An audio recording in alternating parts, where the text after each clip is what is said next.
Namo tassa bhagavato arahato samma sambuddhassa. Namo tassa bhagavato arahato samma sambuddhassa. Namo tassa bhagavato arahato samma sambuddhassa. Homage to the Buddha, the blessed, noble, and fully self-awakened one.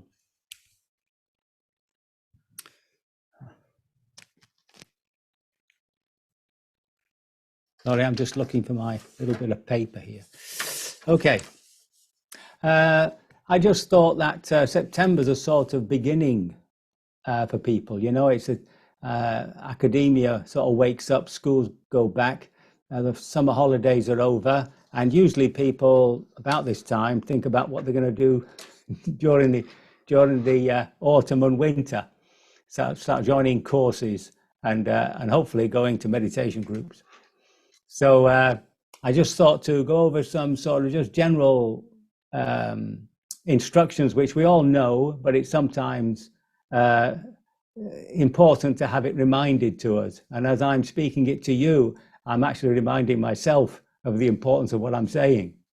So the first thing, of course, is good sleep. And you really have to sort of wind down at the end of the day. I mean, you've got to give yourself half an hour. It's no good coming off a Netflix horror film and throwing yourself into the bed, or coming off social media, for heaven's sake. Oh my goodness! And then expecting yourself to have, you know, a deep sleep. So really, if you can just find that half hour before you intend to sleep, you can do anything. You can do, you know, metta practice, meditation, read something which is calming, something which is inspiring, listening to music, not heavy rock, just more like some spiritual music, something that's calming. And what that does is, you know, it creates this strata underneath the sleep, a sort of calmness underneath the sleep. And then when you're in bed, to continue that, to find some sort of practice, either relaxing on the breath, not to awaken the inquiry, just to feel the loveliness of it, the body breathing, or metta. You know, there are all these little practices. And of course, it just helps us to have a deeper sleep. And then when you wake, and then in the morning, that morning sitting, doesn't matter how long you do it, it's the quality of it. And often, you know, when we've been practicing for so long, we just get very lazy, just sit there for an hour with the head going all over the place, and we can tick a box. But there's not much point in it. Rather, for sitting 10 minutes, you know, with good intention. So I always think it's good practice, you know, when you finally decide to sit, just to stay there for a minute and just think about the worries, concerns, the planning, the excitements that you expect during the day. Because the Satipatthana discourse actually begins by putting aside those things, you see. So it's sort of recognizing what's there at the back of the mind and just putting them to the side. It's not as though you're going to forget them. And then, of course, you have to make this clear determination that you are going to put effort into the practice. And it's good to start with just a little bit of calming meditation. Place the attention on the breath. The mind's very busy. Don't forget there are these 5 touch points. So you feel your knee, then you feel the other knee, feel your hand, feel the other hand, and then come back to the breath. And as you feel yourself settling, at one point when you get back to the breath, you could probably stay there. And then when you feel that settlement, you know, just begin by recognizing the beginning and end of the breath, and of course be open to whatever draws your attention. Now, during that sit, something might come up which is, should we say, pretty obvious, which keeps your attention, some difficult emotion, some pain, you know, some discomfort. So we can remind ourselves of the process of vipassana. So when something unpleasant comes up, that's the easiest, really. One immediately recognizes your relationship, the aversion, not wanting that at all. And remember, this is the direct psychological cause for our suffering. And it's a case of staying with that and sort of hanging on in there until it completely passes. And then you find this equanimity with what's ever being presented.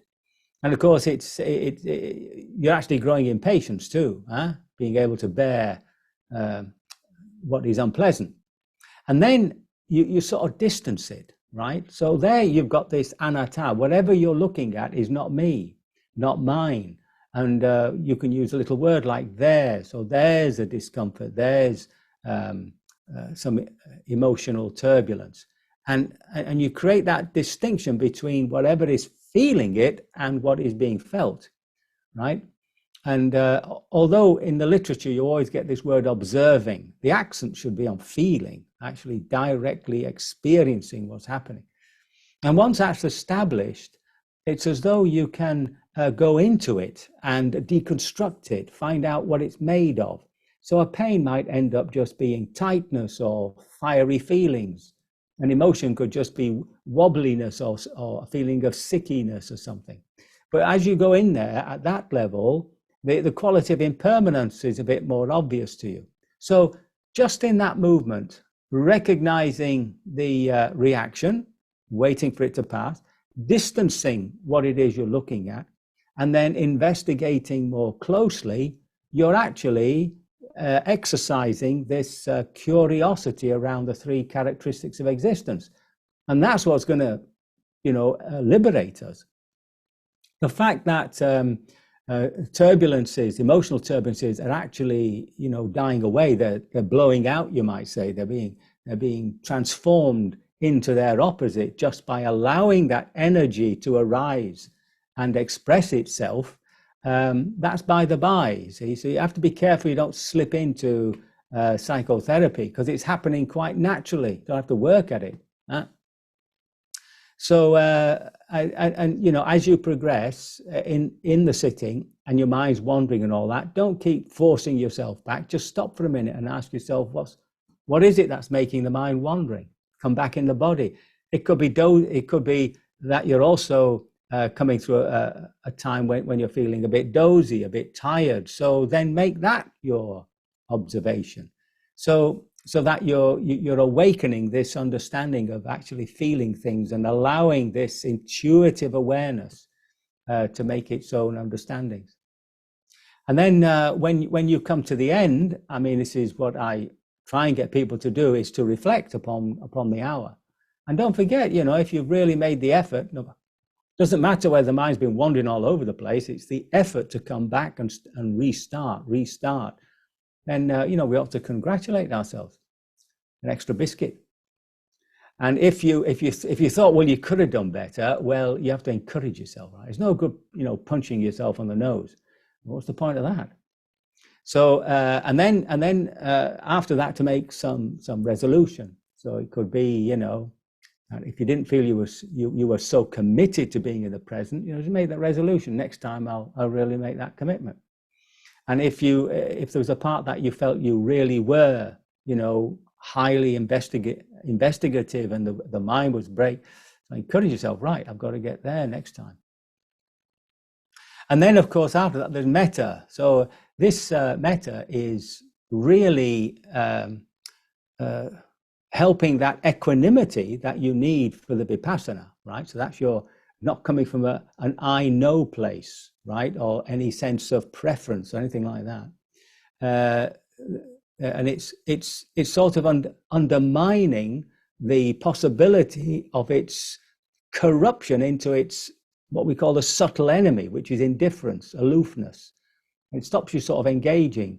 So it's really important that the metta is practiced after any vipassana sitting. And that's the time you can bring to mind people you're going to meet during the day.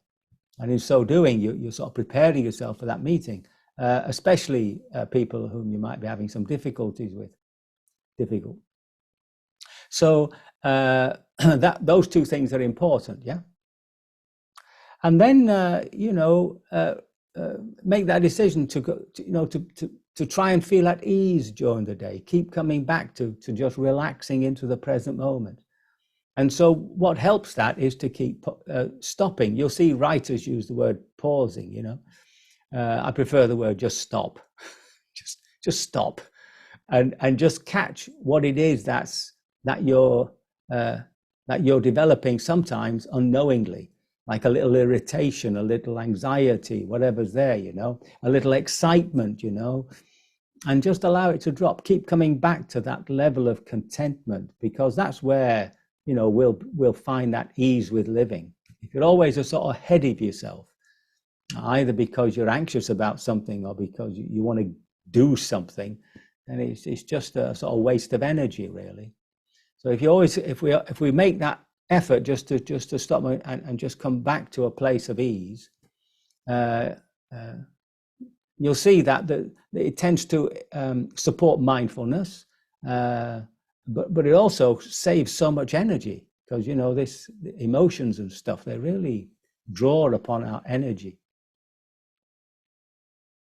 And then to develop this affectionate awareness, so that's why we, go through the discourse on loving kindness at the end of this session, because what the Buddha's inviting us to do, encouraging us to do, is to develop an affectionate awareness. So the awareness is, of course, being bright, being awake to what's actually happening. And the affectionate is referring to a general attitude in the heart of kindliness. See? So even now, as you're listening to me and as you're seeing me, you can actually develop a nice attitude of kindliness towards me. And it would make me feel so much better to know that so many people are beaming this lovely kindness towards me. Well, if you have that as a general attitude, which you've developed as a general attitude, you can see it. It calms situations. It just undermines anybody who might be a little miffed with you or something like that. But it's also good for us. It creates this lovely feeling of an inner gentle happiness. So put those two words together. It's not just mindfulness, it's affectionate mindfulness. Mindfulness with kindliness. That's one of the things the Buddha says that we should do. We should look at each other with kindly eyes. And then see if you can find some time in the day, to spend just 5 minutes, 10 minutes, just being with yourself. And then finally, when you get to the evening, when coming back from work or a day out or whatever, just to sit down somewhere and recollect the day. And if you find the mind wanders a lot when you're doing that, you can always write it on a bit of paper. And as you go through the day, you can see where you've been skillful, where you could have been more skillful. Yeah. And that sort of reflection is very helpful, because it slowly wakens us up to certain habits that we'd like to, be rid of, and certain habits that we'd like to develop. Having been brought up a Catholic, we were always told in the evening to have an examination of conscience. That's how they put it. So we always thought, oh my, I better get to confession pretty quick. But it's a good thing, you just go through the day, recollecting what's happened, and it just makes you more aware of yourself. That's all. And then, of course, to try and do some sitting. Doesn't matter how long, doesn't matter how long. 5 minutes, 10 minutes before you eat. Doing it after you eat is miserable. You just fall asleep. So it's okay. So and then you've got the evening. You see, with more energy. So these are just sort of basic reminders, on how to sort of go through the day gently, at ease. That's what we on the metta. When we do the metta practice, is to live more contented. Be more contented with what we have, and in harmony. That harmony with the world. Whatever's happening around us. So these are just little pointers, to remind ourselves. And on top of that, it's always good to, have a little bit of feed intellectually, just an occasional read from a book, a spiritual book, a Buddhist book or something, or listen to a talk. And it's just, that little bit of encouraging ourselves to just keep the practice turning over. So I hope this little talk has been a of some use, that you're all eager now to sit in meditation, and I'm not actually undermined your hopes to do so. So I can only hope. Thank you very much. And that you will be liberated by your practice sooner rather than later. Very good.